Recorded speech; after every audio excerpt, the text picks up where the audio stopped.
The point that James just made, I think, also though carries over to a significant problem today with immigration, is that there is a separation of families occurring primarily due to the misconstruement of the 14th Amendment and the spread of anchor babies coming over into the U.S. And by the term anchor babies, for those who don't understand, a lot of particularly Mexican citizens are coming over, females who are pregnant coming over and giving birth on the border in the U.S. so that their sons and their daughters are citizens. And then a lot of times the judges are just, they don't want to split the family, so they say, okay, the mother and son or daughter can stay, and then the father, the father and the rest of the family are separated for them while they grow up in the U.S.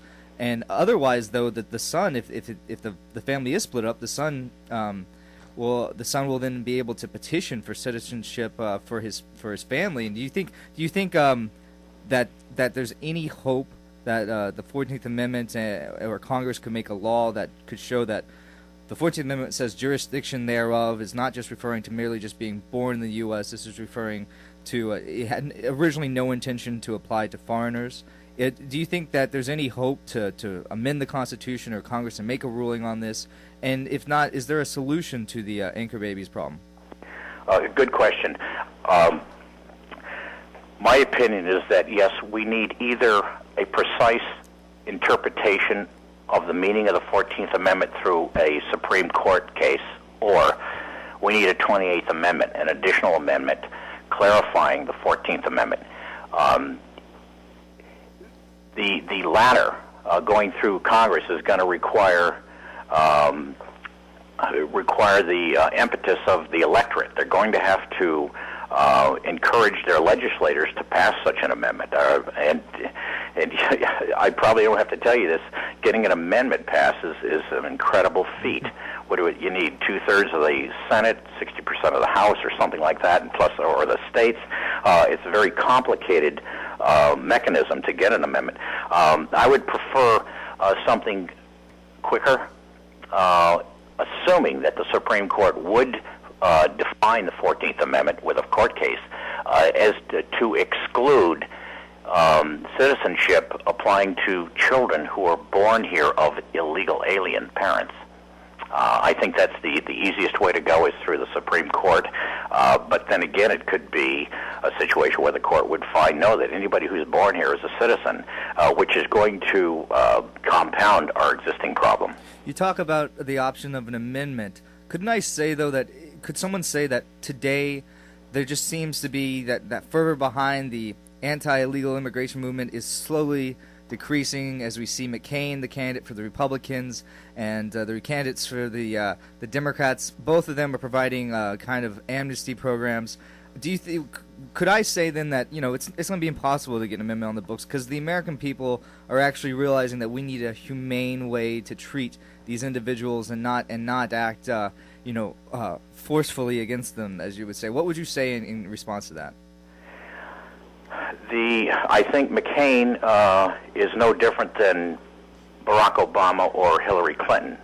Matter of fact, on the Roy Beck Numbers USA report card, he scores right down there at the bottom of the scorecard with them. I see no difference, absolutely no difference, whether McCain is president or Barack Obama or Hillary Clinton on this issue. Now, McCain might be stronger on war and terrorism, and military because of his military background. But on this issue of illegal immigration, rampant, chaotic unenforcement of our immigration laws, there's no difference between the three. I will not support John McCain, even though I'm a Republican. I'm still going to stand by Mike Huckabee right to the end. Now, Huckabee, I think, is of course, this sounds biased because I've endorsed him, and for the reason being that he has the most practical solution. He's willing to force the debate on the issue, whereas McCain and Barack Obama and Hillary Clinton tend to ignore the issue, deliberately ignore it, despite McCain's comments that, oh, yes, we need immigration laws that are enforced. All right, next subject. And that's about all he says on it. McCain has no inclination to do anything different than George Bush or Bill Clinton or George Bush Sr. before him. Or Ronald Reagan.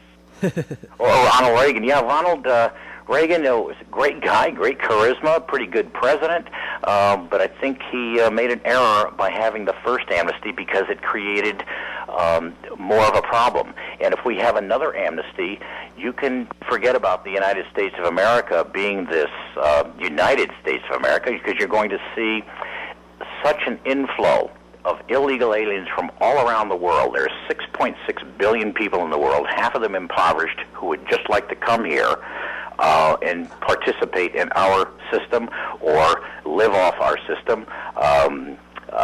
We don't need 35 million illegal aliens to come here saying that they're going to pick our strawberries, when I personally know most of them are here to pick our pockets through the U.S. taxpayer. Those are not harsh words. They may seem that way, but it's also factual and truthful. Now, I'm not sure if I really answered your question about resolution and a president of the United States. Well, if McCain does get the nomination, what are you going to do? Would you push for a third-party candidate or what? Most likely, and that depends. I'm going to stay with Huckabee because I still think he has a chance. Bear in mind, the New York Giants did win the Super Bowl. Don't remind me of that. In the last 2 minutes. I was going for the Patriots too. I understand I feel your pain.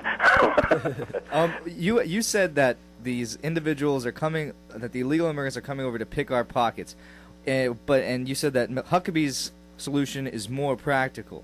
Now, McCain might fire back by saying, no, my solution is more practical because, look, these individuals are not coming over here to pick our pockets. Why can't we create a path? Because most illegals are not hijacking our tax dollars through entitlement, but rather financially contributing to our system through fake Social Security cards, taxes, etc. So they're still getting, they're still filing for taxes. They're still, paying into the system, but they're actually not reaping the benefits because they're using for these fake documents. In some cases, but I can assure you a lot of them are receiving an earned income credit up to $4,400 a year by filing tax returns, including under false Social Security numbers and false names. And you don't have to pay anything in to get that. You just have to declare in your tax return with the filing of the return that you're poor based on the numbers in that return. And that's only one incident. Yes, illegal aliens do input some money to the tax coffers. In my estimate, I have an MBA in taxation. I'm a California CPA, so I'm savvy with the tax system. It was my career before I retired. And since I could not get any information from federal, state, or local governments regarding the tax impact and the both pro and con due to the illegal immigration population, and I had to calculate my own. My estimate is that while the illegal alien population contributes a little bit under $20 billion to our national treasury in all forms of taxes, it costs about $400 billion a year to support and sustain the welfare and benefit programs for them, education, medical, HUD subsidies, welfare stipends, food stamps, etc. There are about 49 different programs that they qualify for, and when they need it, they use it. So the net cost to the U.S. taxpayer is about $400 billion a year, $380 billion per year, and it's going up. It's not going down. That's almost $500 billion per year, and go figure why in the last 10 years our deficit has increased from a positive during the Clinton administration to a negative under the Bush administration of about $10 to $12 trillion.